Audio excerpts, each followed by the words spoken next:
je vais venir commencer à mettre un peu d'enduit au plafond, ne serait-ce que ça fasse la couche d'adhérence, c'est-à-dire que les mailles, tout l'envers des mailles, parce que malgré le fait que ça soit un quadrillage, il faut bien penser qu'il y a toute une partie quand même à coller.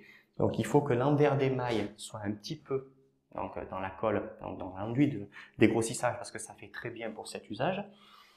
Mais c'est toujours pareil, comme on est tout seul, je vais vous montrer comment on fait, parce que si vous enduisez 4,20 m de long, vous allez pleurer pour mettre la trame, c'est ingérable. Donc je vais vous montrer comment on fait. On va récupérer l'enduit de dégrossissage, parce que mine de rien, les 20 minutes sont passées, donc l'enduit doit être prêt, et on va pouvoir attaquer en soi la pose. Alors, pour réparer le plafond, il faut mettre une première passe d'enduit de dégrossissage. Enduit de dégrossissage, je vais me servir grosso modo de 3 outils. Un couteau demi-lune 15 cm de large, une lame de 45 et une lame de 25. Le but, c'est de préparer le fond à recevoir la trame.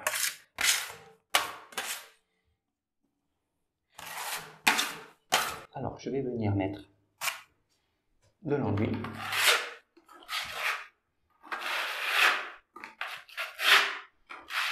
Alors, il ne faut pas hésiter à dépasser un petit peu. Le but, c'est de voir le trait.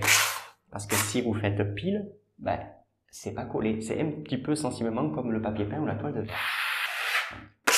Je dépasse.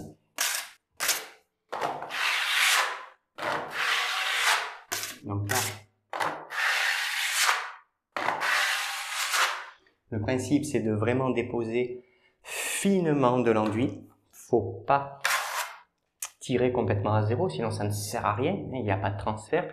Et si vous laissez de la charge, vous n'arrivez plus à travailler. Parce que quand vous allez tirer à travers les mailles, les mailles, elles viennent faire riper l'enduit. En ripant l'enduit, l'enduit fait que tomber.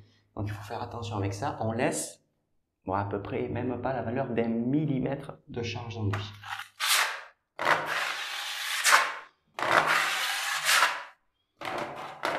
Donc je vais vous montrer jusqu'où on va parce qu'on ne fait pas le plafond d'un coup.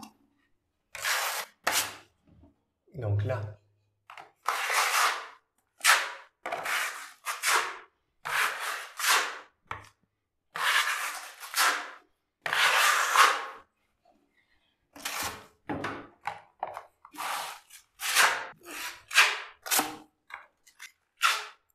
je garnis. D'ailleurs, ce qui est intéressant avec ce genre de réparation, c'est que si vous savez, vous êtes un peu juste ou débutant en enduit, à force et d'appliquer la couche pour préparer le transfert, puis ensuite de garnir la trame, je peux vous dire qu'à la fin, vous pouvez enduire les yeux fermés. Donc là, hop, je mets bien l'enduit.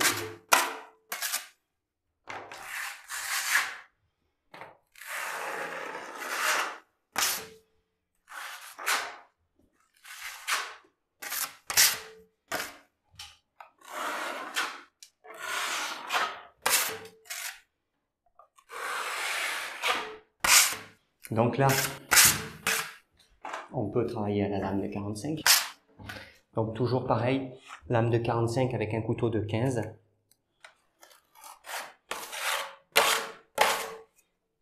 Un coup de couteau bien chargé remplit la valeur d'une lame à enduire. Alors ici,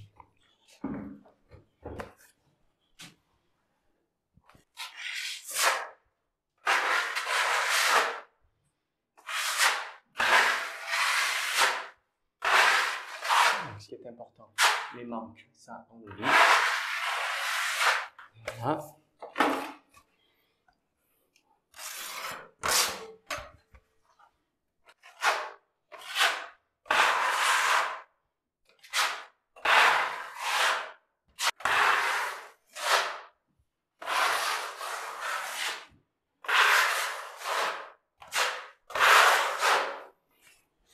Et là, je termine avec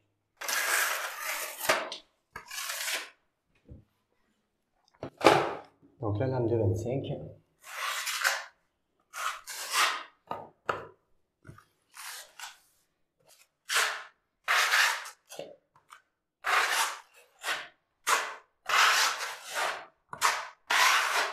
Là, allez, on va juste un petit peu dépasser.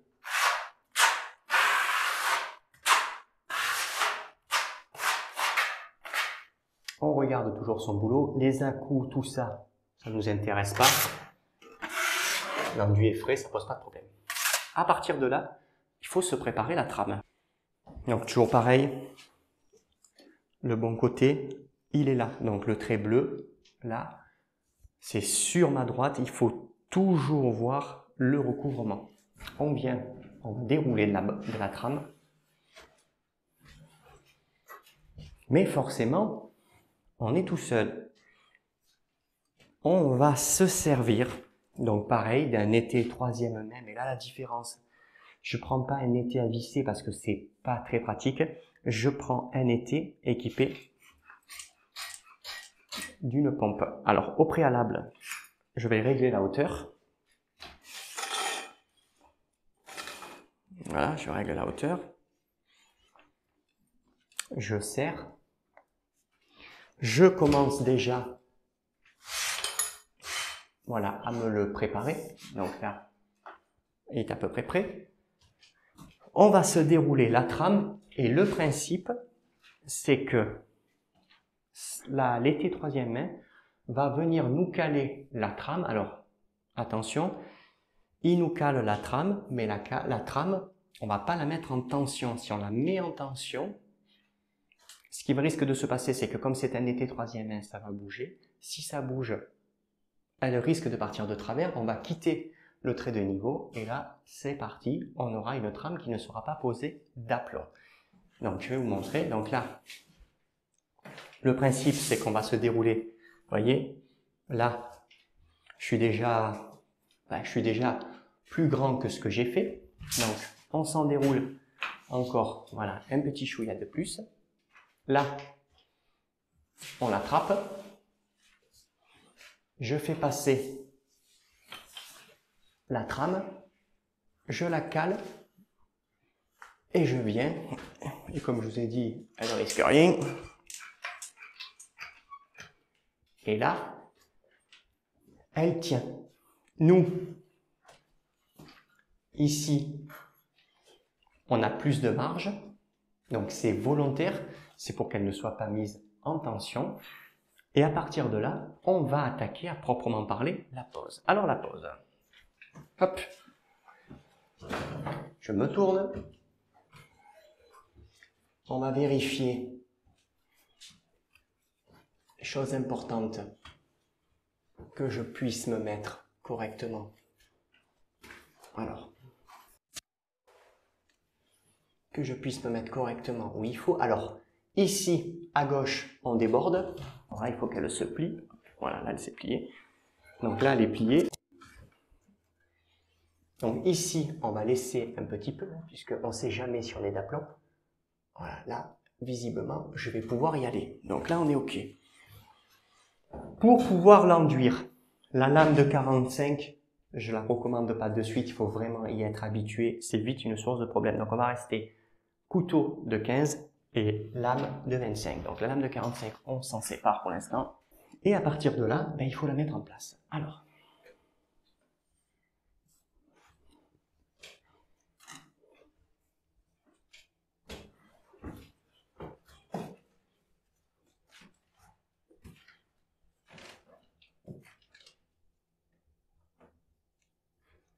donc là, je vais laisser dépasser un petit peu plus.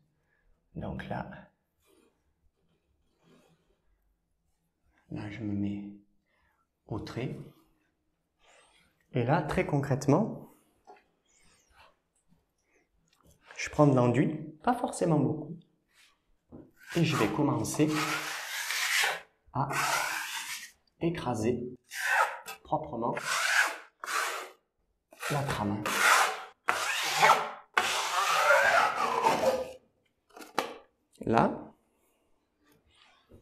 Là, je fais ce qu'on appelle des taquets d'enduit de rebouchage. En fait, c'est pour s'aider dans un premier temps. Vous voyez, je viens le claquer, hop, je le claque. Alors attention, j'entends. Ne m'en mettez pas 2 cm parce que ça ne tiendra pas. Mais on s'aide. Vous voyez, là, je m'aide. Donc là, ça fait office de tenue parce que ça fait ventouse. Et là, on vérifie, parce que le plus important, c'est le trait rouge, hein, contre le mur, ça n'a aucune importance. Et on suit. Vous voyez, là je suis. On récupère son couteau.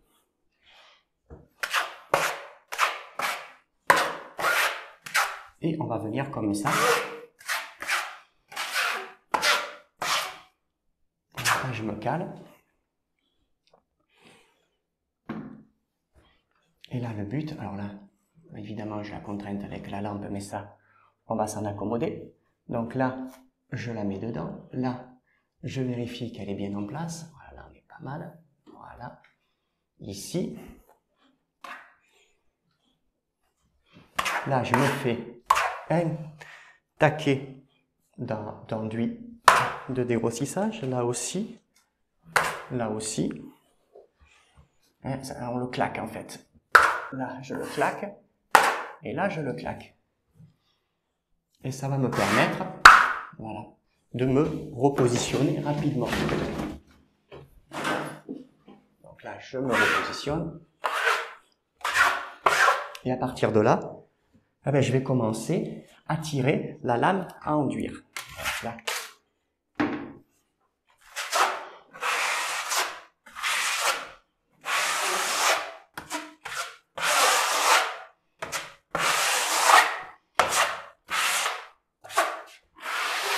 D'où l'importance de toujours faire une vague, parce que si vous le mettez en tension, il tire et en fait, vous n'avez pas le temps de coller que pouf, il s'en va.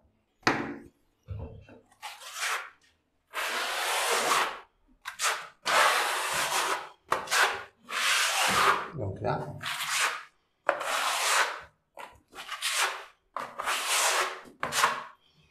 il y a un petit fil. Ça, on le coupera.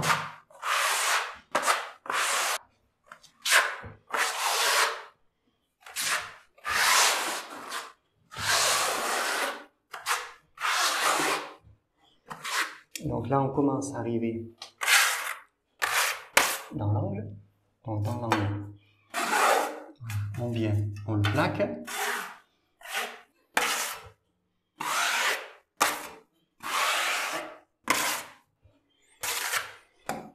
Le principe, c'est comme une toile de verre, un voile de verre, un papier peint. Tout ce qui va dépasser, on le coupera. Mais pour l'instant, l'objectif... Ah, mon beau polo, plouf. L'objectif, c'est vraiment de la mettre en place. Donc, pour la mettre en place, là, par exemple, on va lui donner voilà, un coup de main pour qu'elle se plie dans le bon sens. Donc là, je la plie. Donc là, on la travaille. C'est pour bien la mettre en place. Et le premier lait, c'est toujours le plus important. Et là, on vient, voilà, on la serre, on la fait grimper bien dans l'angle. Voilà. Pour qu'elle s'écrase bien comme il faut. Et à partir de là, on peut couper.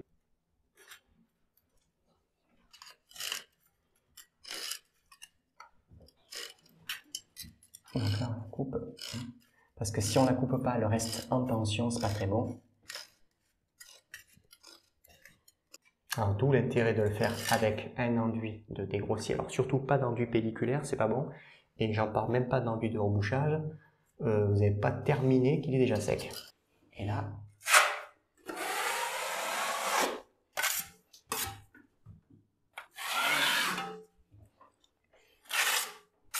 on soigne bien.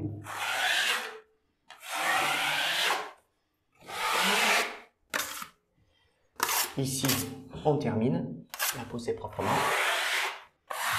Et on va continuer comme ça, au fur et à mesure. Là, voilà, on prend du recul, ça je vais le couper. Et là, pour le coup, on tire l'enduit quasiment à 0. Parce que mine de rien, il y a quand même déjà de l'épaisseur.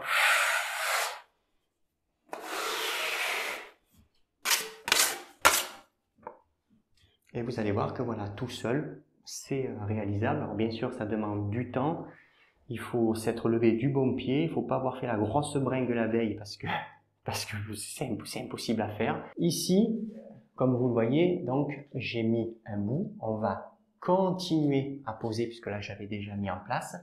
Et puis on va voir aussi comment on fait après concrètement, puisque le surplus est ici et il faut quand même mettre de l'enduit. Donc on va voir comment on fait pour mettre l'enduit et arriver quand même à dérouler sa trame. Chose importante, si le plafond avait été moins profond, on peut enduire jusqu'au bout. Ici j'ai 4,20 m, 4,20 m tout seul, le temps que je passe le point lumineux, que je racle correctement, que je mette en place. L'enduit, selon, j'ai bien dit, selon la température ambiante, il a le temps de sécher. S'il sèche, ça revient à avoir fait de l'enduit pour rien, avoir gaspillé de l'enduit, gaspillé du temps, et ça peut même être une gêne. Donc vraiment, si c'est court, on peut le faire. Si vous avez de la distance, prenez le temps de le faire séparément. C'est un peu plus long, mais vous savez qu'il y a un bon transfert de la trame. Ah, très important de bien la dégager dans l'angle parce que comme je vous ai dit, elle est indéchirable et si elle fait une tension, en fait, elle fait une bosse. Et du moment qu'elle a fait une bosse et si ça sèche, vous êtes obligé de la couper. Donc ça, c'est vraiment important. Veillez à ce qu'elle ne soit pas en tension. C'est vous qui la collez et c'est pas elle qui décide de ce qu'elle a envie de faire. Parce que si ça démarre comme ça, il vaut mieux la décoller et reprendre.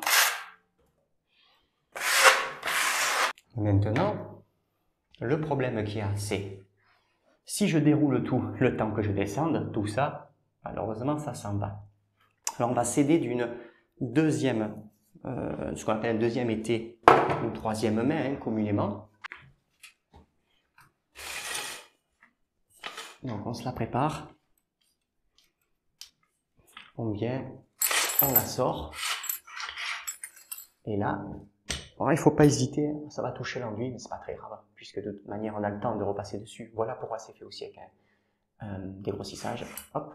Ici, on a besoin d'enduire, forcément. Donc là, lui, il est en position un petit peu de gêner.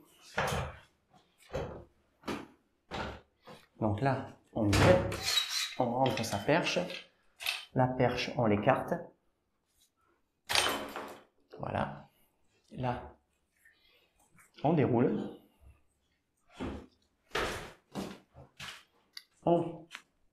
Voilà. On se la laisse gentiment tomber. Voilà. Et à partir de là, on va se remettre de l'enduit et on va continuer comme ça.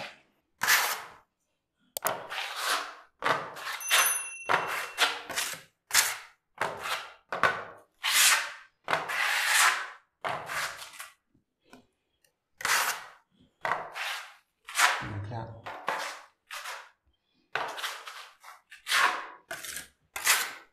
alors il faut bien penser voilà, que l'été, il faut vraiment faire des bandes plus serrées parce que si vous êtes tout seul, l'été, ça sèche vite par la température ambiante et puis parce que la plupart du temps, les plafonds se mettent en température. Donc ça, il faut vraiment y penser. Vous pensez bien que quand vous tirez l'enduit, vous voyez par exemple, là, je n'ai pas terminé, mais ne pas arriver comme ça. Parce que de l'autre côté, quand vous allez tirer la trame, vous allez voir ici, vous allez dire, tiens, il y a un enduit. Et là, malheureusement, il n'y a pas. Donc, il faut vraiment, quand on s'arrête, il faut s'arrêter le plus propre possible. Je vais me mettre derrière, enfin plutôt devant la perche. Donc là,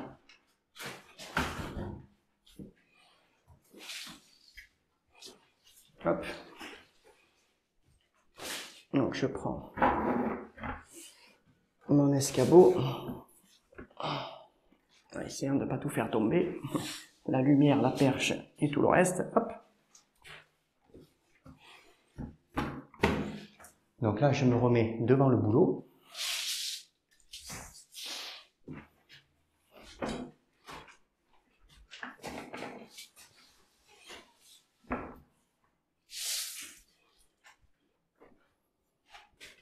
Et là, même chose. Là, voilà, je vais chercher.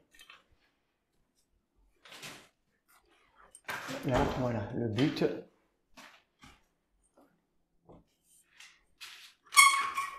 je vais pomper. Voilà, le but c'est vraiment, voilà, de la mettre juste. Voilà. Voilà, on est pas mal. Vous voyez, ça pend. Donc c'est ce qu'il faut. Il ne faut pas que ça soit en tension. Et là, je vais pouvoir redémarrer mon boulot.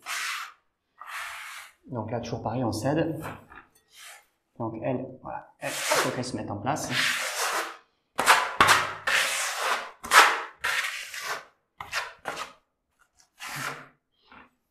Donc là, toujours pareil. Essentiel.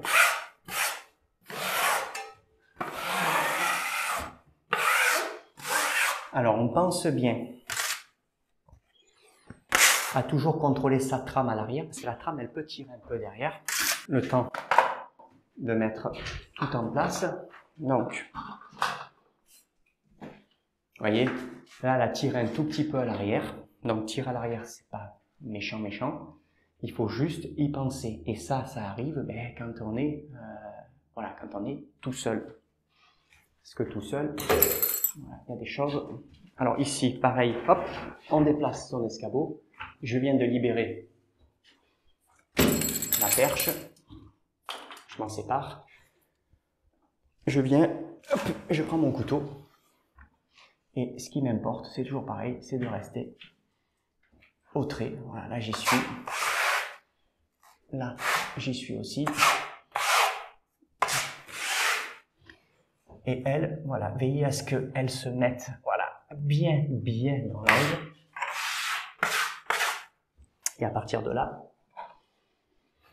je peux continuer à poser ma trame.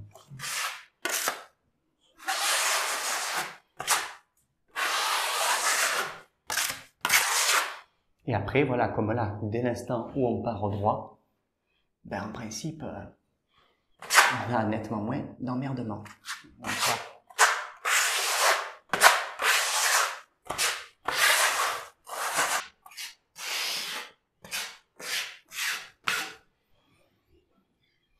Voilà, et on continue. On va dire que là, il faut que je racle correctement, mais c'est pas tellement le but à un instant T, c'est de la faire avancer au plus près de ma réservation pour que la réservation que j'ai fait d'enduit ne sèche pas, parce que sinon on a fait une réservation pour rien.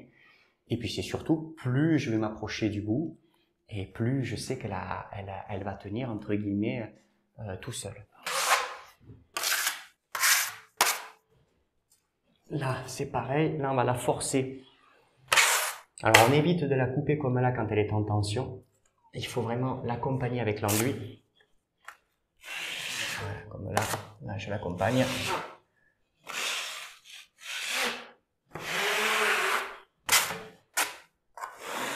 Voilà, là je la serre. Et à partir de là, on coupe. Hop. Il ne faut pas avoir peur d'appuyer parce que voilà, c'est épais quand même. Un demi millimètre, on dirait pas, mais c'est épais. Mais ça permet d'avoir un plafond, voilà. Un plafond à l'épreuve de tout. Là. Voilà, là, on commence un petit peu à regarder le travail derrière. Donc là, hop.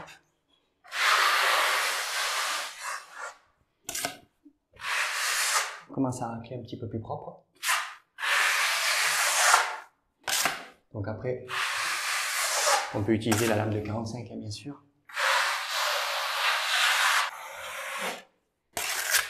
Alors, quelque chose que j'ai pas dit, ça coule un petit peu de source. Dès l'instant où on fait ce genre de travaux, c'est aussi parce qu'on a les murs forcément à peindre. On ne se lance pas dans ça si on pense que les murs, on va pouvoir les conserver propres. Je veux dire ça fait quand même beaucoup d'enduit, il va y avoir du ponçage, il va y avoir de l'impression, il va y avoir beaucoup de choses. Donc les murs, moi je me pose pas la question, hein, puisque les murs seront peints. Mais quand vous êtes dans cette situation-là, voilà, gardez bien à l'esprit que c'est quand même on va dire les premières choses que l'on fait. Nous, on avait d'autres choses à faire dans la pièce, donc on l'a fait un petit peu en décalé, mais en tout cas, Les murs ne sont pas finis, donc ça pose pas de problème. Mais voilà, gardez-vous bien de faire des murs propres et d'un coup de se dire ah ben tiens le plafond il est pourri ou il est fissuré, il faut le reprendre. Il faut vraiment le détecter le plus tôt possible. Je viens, je cale ma trame, voilà à peu près au milieu. Voilà, pas besoin de forcer, hein, c'est juste pour que ça tienne. Ici, hop là on s'en sépare. Voilà, donc là impeccable. Je vois la réservation. Et on va terminer la pose du premier lait. Et voilà. Et je le dis pour information, enfin je le répète. Dès l'instant où on veut que la trame soit bien prise dans l'enduit, il faut impérativement mettre, comme je fais, une première petite passe d'enduit. C'est vraiment pour coller l'envers de la trame. Parce que sinon, concrètement, vous n'avez que de l'enduit dans les mailles, mais vous n'en avez pas derrière. Donc c'est cette opération qui prend un petit peu du temps. Mais c'est la garantie d'avoir une pose conforme et puis c'est surtout la garantie de se dire que la trame est parfaitement collée au support. Alors l'avantage aussi, la pose comme ça à l'avancement, c'est que même si vous n'avez pas terminé le plafond, que je sais pas moi, c'est midi ou c'est la fin de journée, il suffit de bien racler l'enduit au bord et vous pouvez repartir. Il n'y a pas de problème avec ça. Étant donné que c'est posé à l'enduit, qu'on n'est pas posé à la colle, qu'il n'y a pas de notion de tension, c'est-à-dire qu'une fois qu'elle est en place, elle bouge plus, c'est terminé. Vous pouvez poser vraiment à l'avancement. Si votre plafond, je sais pas moi, il est 5 heures d'après-midi et que vous n'avez pas terminé, c'est pas très grave. Vous pourrez toujours redémarrer le lendemain ou n'importe quand, du moment qu'il est collé comme ça à l'enduit, ça pose pas de problème. Et là, on va pas plus loin.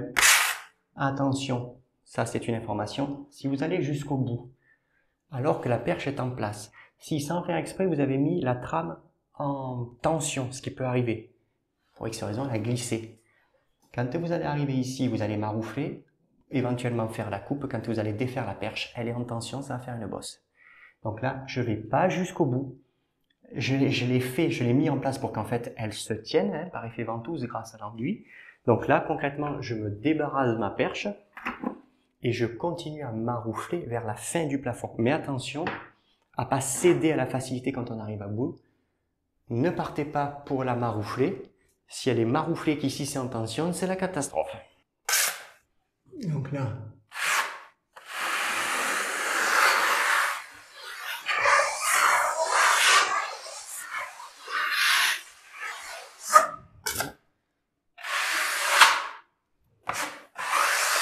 et là, on continue et on termine. Et voilà un premier lait de posé, donc un lait posé tout seul. Il faut pas faut pas s'énerver parce que c'est vraiment un travail et d'une minutieux et de deux, ben, c'est assez long quand on est tout seul. Alors bien sûr à deux, ça va très bien. L'un peut tenir et l'autre peut faire l'avancement, donc c'est sûr que ça va plus vite. Mais voilà, je voulais vous montrer quand on n'est pas toujours deux. Donc là, au moins, voilà ce que ça donne.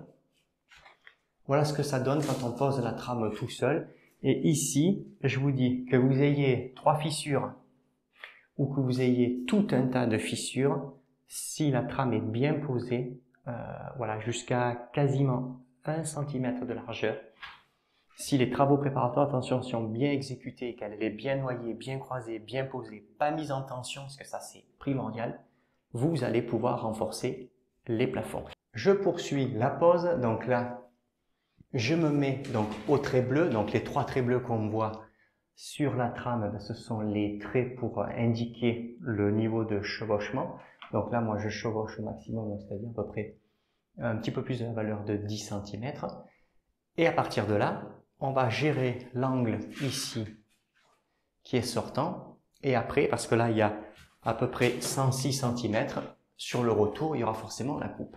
Elle tient, elle fait la vague. Donc, du moment qu'elle fait la vague, c'est bon, on va pouvoir travailler autour. Donc là, j'arrive au point lumineux. Donc, le point lumineux, on va le mettre bien droit. Donc là, on met le lait proprement.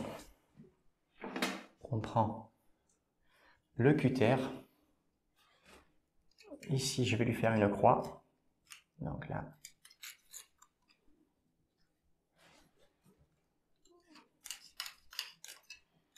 Là, je lui fais voilà, une croix. Je passe hop, le filet qui est resté. Voilà, là, je passe le point lumineux.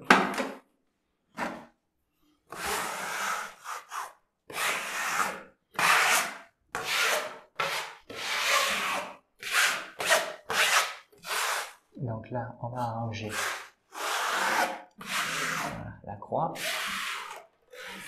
Donc là, on regarde, on est toujours impeccable. Toujours pareil, je me mets bien au trait bleu. Et là, j'arrive à un angle, donc l'angle sortant. Donc là, chose importante, il faut vraiment que la trame, il faut la mettre droite. Voilà, parce que sinon on va rater automatiquement l'angle. Donc là, on aide la trame, il faut vraiment qu'elle se mette droite. Donc là, elle est droite. On prend son couteau en enduire. On vérifie qu'il n'y a pas de pli.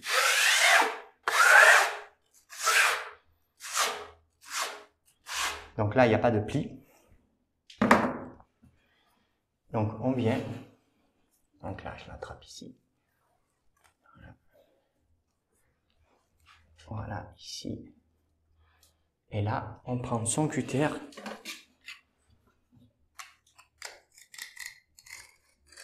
Et on coupe. Et là, voilà. Là, je vais couper juste. Hop, un petit peu. Et là, on libère la mise en tension. Et en attendant, on continue à maroufler. Voilà, là.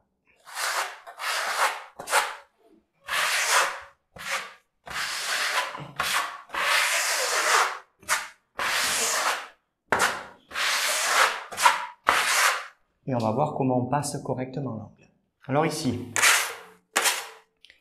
j'ai poussé ma perche, j'ai enduit, comme tout à l'heure, j'ai enduit plus large pour pouvoir être plus tranquille.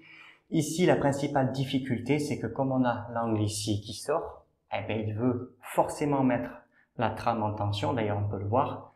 La trame, elle se plie et en se pliant, forcément, ça tire sur le fond. Donc, je vais vous montrer comment on fait. Alors ici, déjà, hop, on garnit bien d'enduit. Là, je profite pour me tourner.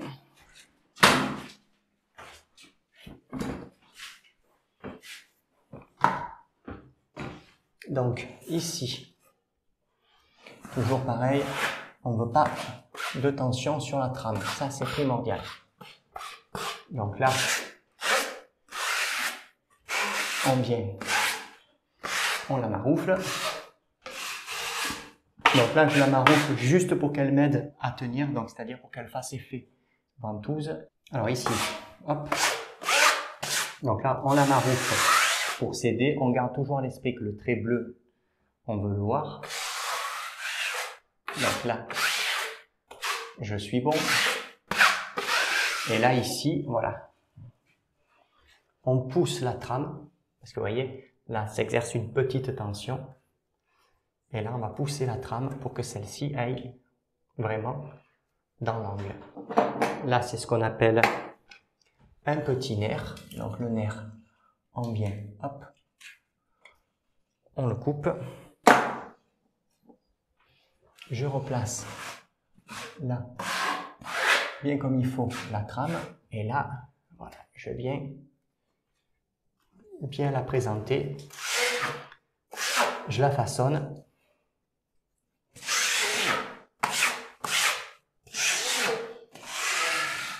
Et là, comme mine de rien, ça fait du poids, et si ça fait du poids, eh ben, ça veut tirer la trame, automatiquement, je la coupe de suite. On appuie fermement, on cale toujours la trame, ça va changer. On la force à aller dans l'angle, parce que si elle ne va pas, ça pose problème. Ici, voilà. Là, elle profitait un peu pour se défaire, donc on la cale. Voilà, là.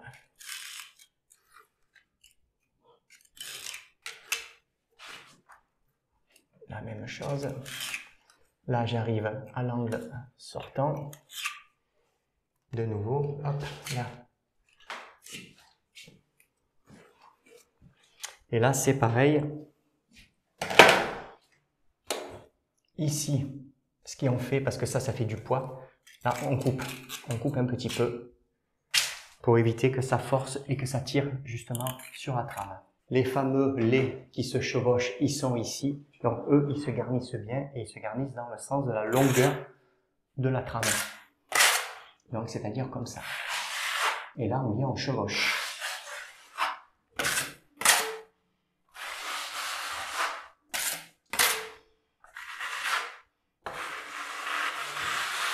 Voilà, le but, c'est vraiment de ne pas discerner qu'on a mis une épaisseur de plus, puisque c'est ce que ça veut dire.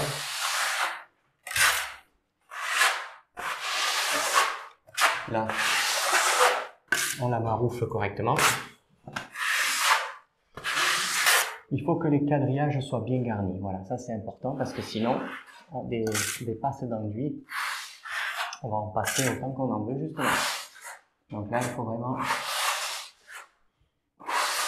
une perche en soutien pour tenir là-bas, pour éviter que justement avec le ballon, ça la décroche. Et la deuxième perche à portée de main. Donc là, je viens, je me place. Hop, je pince et ici, je libère pour pouvoir, voilà, hop, ça vient ici. Là, on voit bien qu'on a déjà de l'enduit, donc on repart de l'enduit, on termine et ce deuxième lait va être fini.